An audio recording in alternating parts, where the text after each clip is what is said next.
let's talk about the Air Jordan 1 High 85 College Navy. If you haven't already, go ahead and hit that subscribe button.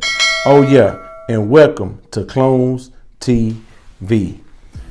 Man, this shoe right here, it's alright. It's alright.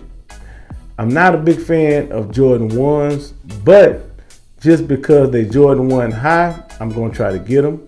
Now, I was told from a friend of mine that's a big fan of Jordan 1s that the highs are hard to get. And most likely valuable than the other ones. I don't know. But he told me the highs are hard to get. So, I never owned no Jordan 1 highs.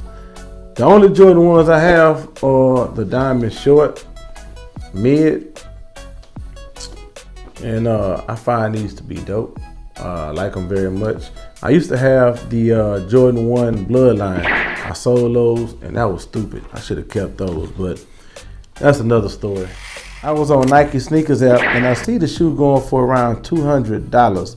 Release date April 2nd. Draw opens at 9 o'clock. Okay, so man, I know there's gonna be a lot of people that's gonna try to get these, man. And if your boy get them, I will be doing an unboxing and review on this shoe if I get it. All right. So what say y'all? Is the shoe hot? Is it trash? Are y'all gonna get them? Are y'all gonna pass? Y'all let your boy know down there in the comment section below. All right. I'm out. Peace.